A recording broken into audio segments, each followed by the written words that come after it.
The biggest contributor, once again, to the high inflation print, I think we're at 3.6, was once again mortgages and rents.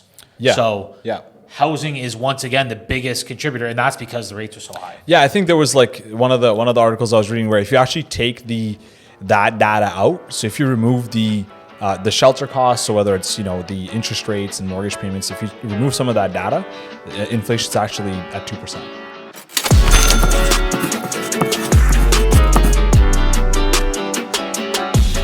What's up, everybody? Scott Ascenti here, back with Pritish Raval on another episode of Leverage.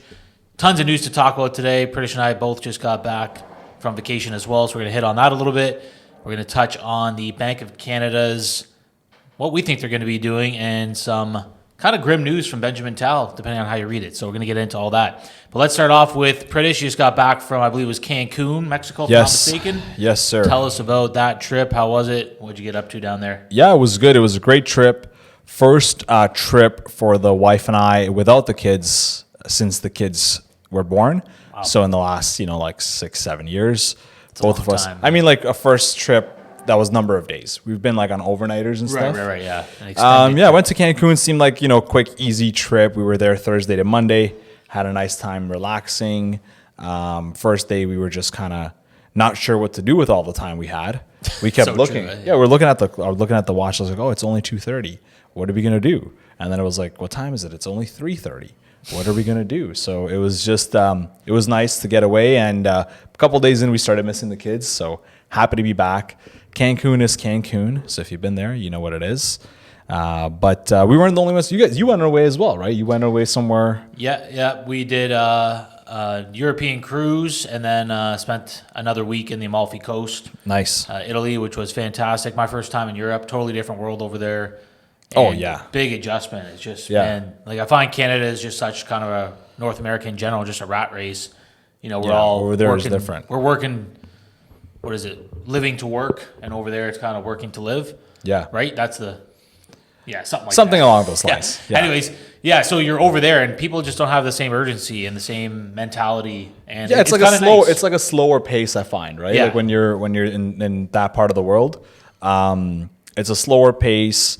And there's more emphasis on like that downtime, right? That downtime. Yeah, they literally shut down from 12 to 3 or whatever it is every day. The nap hours. Just they go and do whatever and then reopen 3 to 6 or whatever the case is. So it took a little bit of adjusting to get back into kind of North American mode, but a couple weeks have passed and we're ready to get to work. So, great trip. Always nice to get away, but happy to be back as well. So when you were there? I haven't been to the Amalfi Coast here. It's absolutely beautiful. A different world. It's a lot of stairs though, eh? Like it's all on the cliffs, all the houses, all the shops. Like a lot of stairs.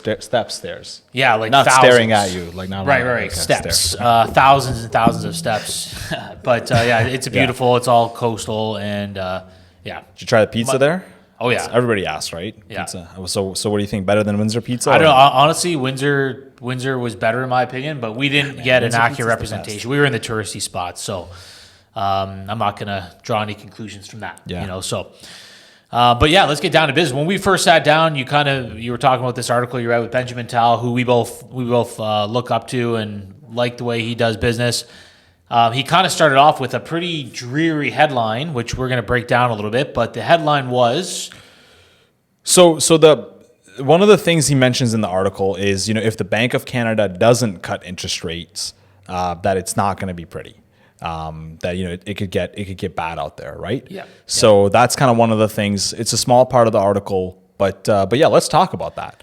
Like, what would happen? Do you agree with that statement that if they don't cut, I'm guessing that means soon, right? Relatively, that things are going to get ugly. Do you agree with that statement? What are you seeing personally? Are you getting calls from people that are stressed financially and forced, in a position where they're forced to sell, or are you not seeing that yet? So I don't personally get those calls about, people trying to sell, but yes, I do agree with his statement that, if we don't start cutting soon, and by soon, I mean, I guess 6 to 12 months is the timeline, that it's going to get much more difficult. Do I see signs of that? Yeah, absolutely. I do. Just last week I had a client conversation, someone who's retired, they have a mortgage. And with the way the costs are for the mortgage, with their living expenses, whether it's food or anything else, they're struggling to kind of make ends meet. And so in this type of situation, obviously, if the rates keep going up or they don't come down soon enough, and if that client's mortgage does mature in the next 12 months, they're going to end up with a significantly higher mortgage payment. And absolutely, they're going to feel it. They're going to not be happy. They may struggle to make that mortgage payment.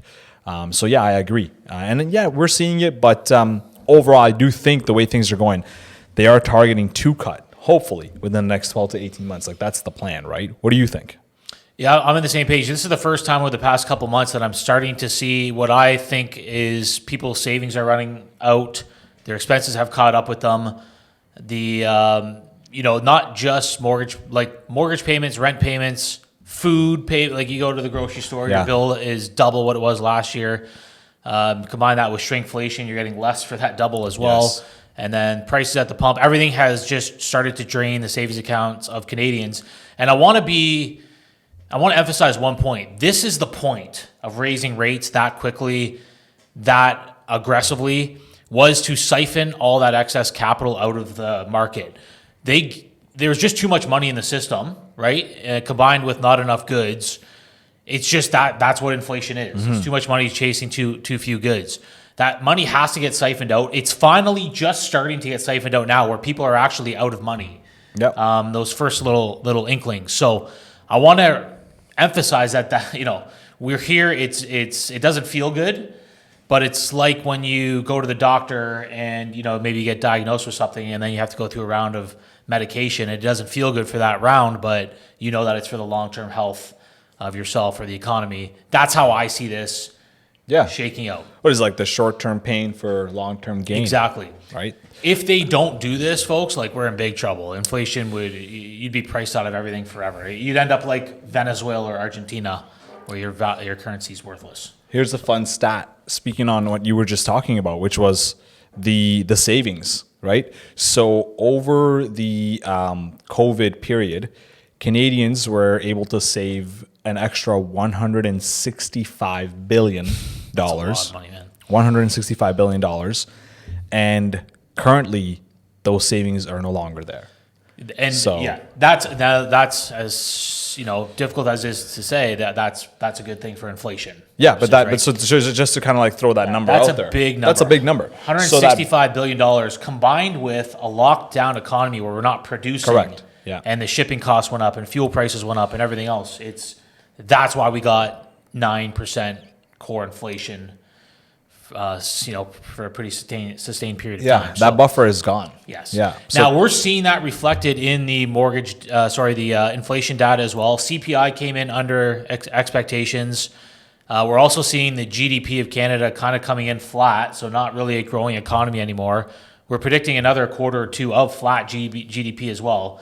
Now, for a system like ours to work, which is an inflationary system, if the economy is not growing, you're dying, right? So when you see a flat GDP, I think it's going to go on for another couple quarters, but that's usually an indication of, hey, we have to stimulate the economy now. You can't run negative GDP for long and keep the system afloat. So that's right. It's an early sign of potential future cuts. And the biggest contributor, once again, to the high inflation print, I think we're at 3.6, was once again mortgages and rents. Yeah. So yeah. Housing is once again the biggest contributor, and that's because the rates are so high. Yeah, I think there was like one of the articles I was reading where if you actually take that data out, so if you remove the shelter costs, so whether it's the interest rates and mortgage payments, if you remove some of that data, inflation's actually at 2%. Which is the target. Yeah, which is where we want to be. Now, people might say, well, you can't just. Well, if you remove this inflation, then this or that. But the point here is that the cause of the inflation for mortgage payments is actually these high rates. Correct. Not necessarily any other factors. So you can look at it that way and be accurate, in my opinion. So we are on the path to. I don't think we have a rate hike. I think October 25th. October 25th, there's a rate announcement. I don't think it'll be a hike because the September data was better than the August data. And to be honest, in terms of lower inflation. Correct. Yeah, it was like 0.1 or 0.2 lower. which is good. That's the lower, trend. yeah, lower. And again, once again, the biggest contributor was the higher rates because due to the mortgage payments due to higher rates. So if I had like the previous rate hikes, we've talked about these. I was kind of like, well, maybe 50-50. I'm not sure. This is the first time in a while where I'm like, I would say 99% chance they don't raise.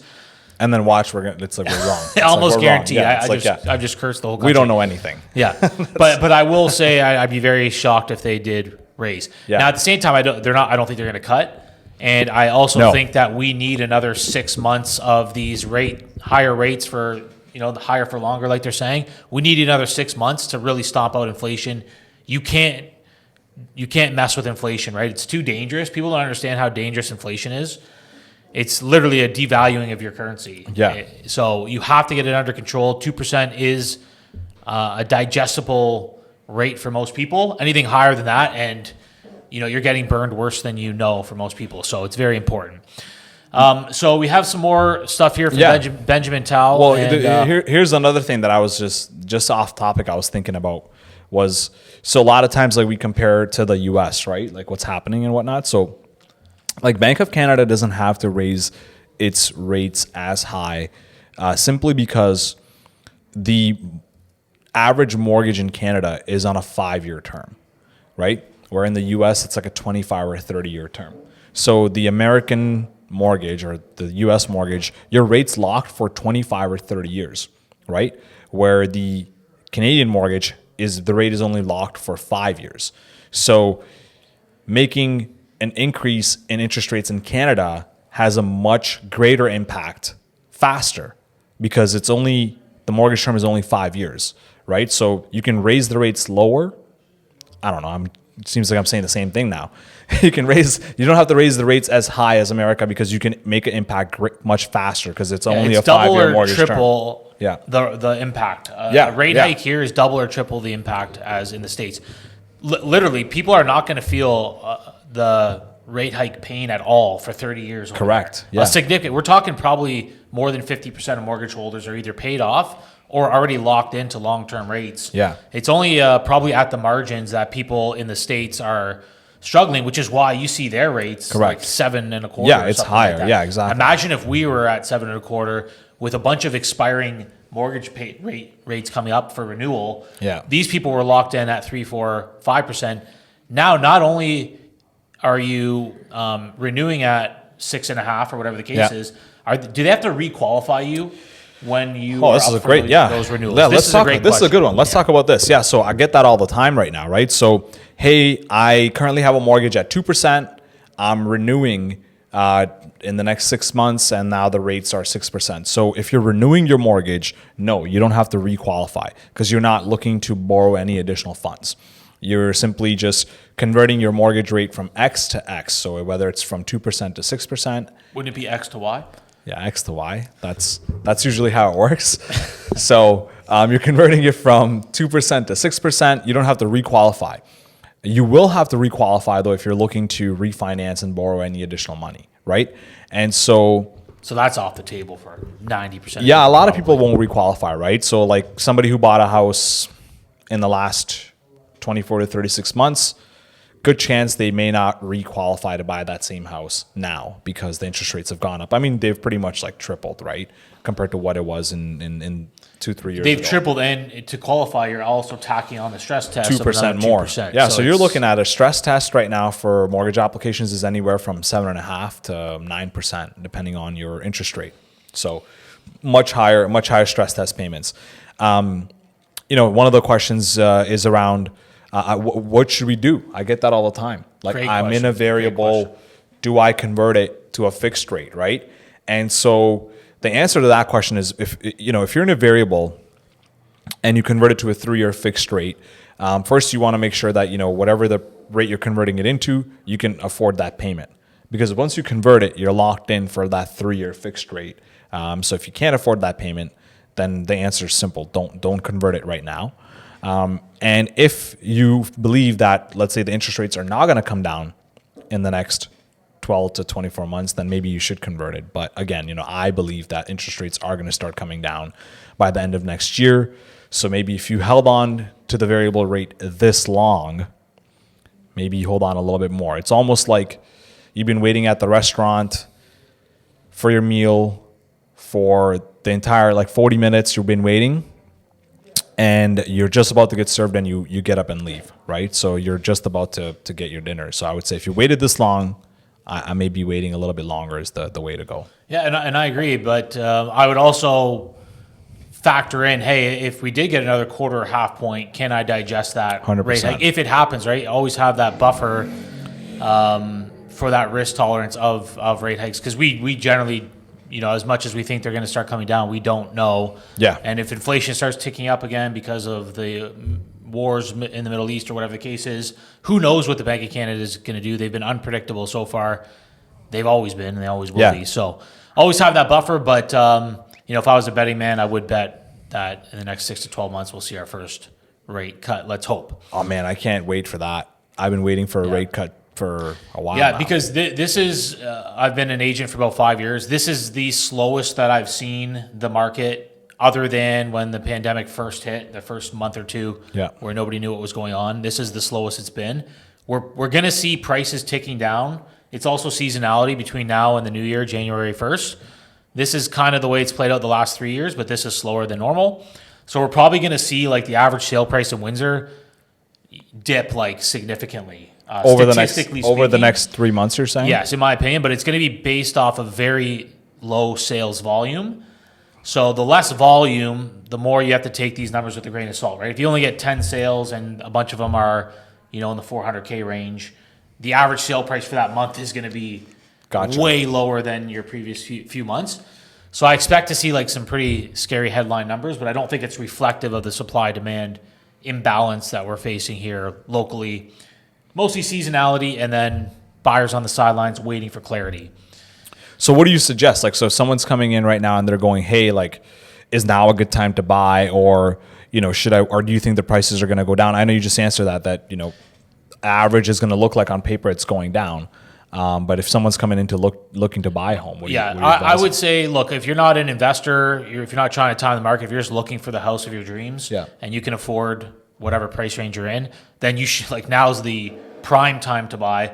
I don't know if it's going to be a little bit better in January, February, who knows, but you're not competing right now. You're getting your inspection clauses in. And if you remember, I think it was about 12 months ago, we were having the same conversation, and within 2 or 3 months, whatever we were saying, you get your inspections in, that was gone. Right. Mm-hmm. So these windows, you don't know when you're going to have them, and you don't know for how long, but now is the best time that I've seen to buy in multiple years. Okay.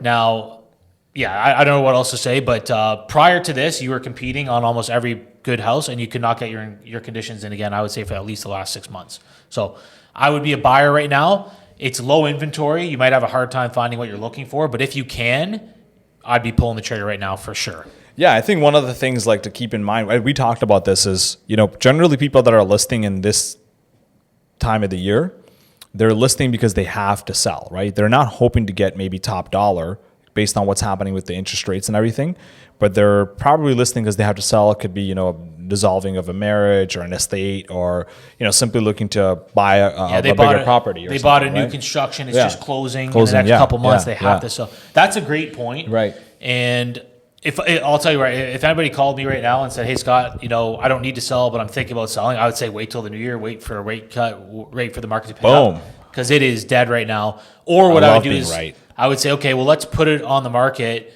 but let's make sure we get at least X, which is going to be tough. And if we don't get it, don't sell it, right? So, and that's why you see a lot of canceled listings. Gotcha. People aren't getting what they're looking for. But very good point. If you're on the market right now, there's a good chance you have some external factor pushing you to put it on the market right now. To sell. And so if I'm a buyer, I'm thinking now's probably the good time to go, because you have potentially the perfect situation where you have a seller that has to sell, maybe doesn't have too many offers on it, and you can get in there and get that deal, right? Quote unquote. Yeah, and that's that buying when there's blood in the streets. I think when people think that when there's blood in the streets, everybody's bloody, right? But in reality, it might just be a few random situations that are the bloody situations where you come in, smelling blood like a shark, and you take advantage of the situation. Not to take advantage of anybody, but if you have to sell and the market is what it is, then that's the unfortunate situation. So definitely would be a buyer right now if you can find what you're looking for in your price range. Yeah, I agree. I that's what I tell people when they're calling me like, hey, when should I buy? I'm like, hey, if you can qualify now and you can find a property now, buy now, right? 100%. Really hard to time the market. So we've got, sorry, go ahead. Yeah. No, I was going to go back. You asked me earlier about like, if we're getting calls or if we're hearing about individuals like, that can't qualify with these payments or whatnot. So just one last thing I wanted to kind of throw out there, which is, so some of the stats that I've been reviewing with the number of mortgages that are coming up for maturity with different banks. And generally the bank data is available online, so you can find this yourself. But generally you're looking at some of the banks. So here's one stat from one bank, which is they had approximately $25 billion. So $25 billion worth of mortgages come up for maturity year to date. This is October right now. $25 billion worth of mortgages come up for maturity, meaning all those mortgages have converted into the current fixed rates, most likely. And out of that, they've had a very small percentage of clients that were delinquent. That small percentage of clients is less than 0.5%. Yeah, this is a great point. Now, this accomplishes two things. Number one, it maintains stability in the housing market, which I think is the government's main goal here. A lot of people think that they're going to push this until the housing market collapses. I don't think they're willing to do that. So we still have stability in the housing market. Well, at the same time, let's say your payments are up $1,200 a month. Well, that's $1,200 less you're spending on flights, fuel, trips, pools, vacation homes, whatever else, right? You're actually siphoning that market out of the economy, allowing it to balance out, allowing supply to catch up with demand. Then you start cutting rates when things balance out. So it's accomplishing multiple things, and we are still. I say we end with this because we're running a bit behind. But is CIBC still working with clients to extend amortizations when they get into challenging situations? What's the general consensus there? So no, nothing there. No comment on that there yet. Right now we're simply working with clients, finding solutions, but no overall. I think across the industry, not just CIBC, but across the industry, there's not like a blanket statement that's come out that they're doing X, Y, and Z. Like that hasn't been determined yet. Okay, interesting. I thought I did read something where it was like CMHC or one of these. Yes, like recommended the bank. OSFI. It should be OFC. We talked about this, but no, it just doesn't sound. It's right. OSFI, I guess. So, anyways, they're working on stuff, but yeah, like the CIBC specific or any bank specific, nothing's come out yet. But I think they're thinking of things, but I wouldn't rely on that. Like if you're out there and you're in that situation where your mortgage is non-amortizing, like don't wait for someone else to come up with a solution. Like go see a professional, go see a lender right now and start coming up with a solution, because there may not be a blanket solution for all, right? So don't wait for that time to come. If you're in that situation, start looking at options now. There's always options available. Yeah, this is a great point. I'm just trying to think from the position of a bank. Let's say I'm a lender and I have the option of making you foreclose on your house, me taking possession of the house, and then me fire selling the house at a loss, or me extending your amortization and continuing to collect the interest payments from you. As a business decision, I'm going to extend the amortization. Yeah, like nobody wants to get it. Like no financial institution wants to get into the real estate business, right? No doubt. So let's hope that the housing market stays stable. Let's hope that the banks keep working with people, and let's hope that we're near the end of this rate hike cycle. Yes, that was the headline, by the way. The headline was, we are very, very close to the end of the monetary tightening. That was the headline. Have to be. We have to be, unless they want anarchy, which I don't think they do. So maybe we'll hop on and do we usually do this bi-weekly. Maybe next week we hop on and let's see what happens. In conjunction with the rate hike announcement, we'll break it down for you, what they're saying, what the stats are. I think that'll be really interesting. Yeah, fresh let's do it. So, all right, good stuff, buddy. So signing off for Pritish and Scott. See you guys next week.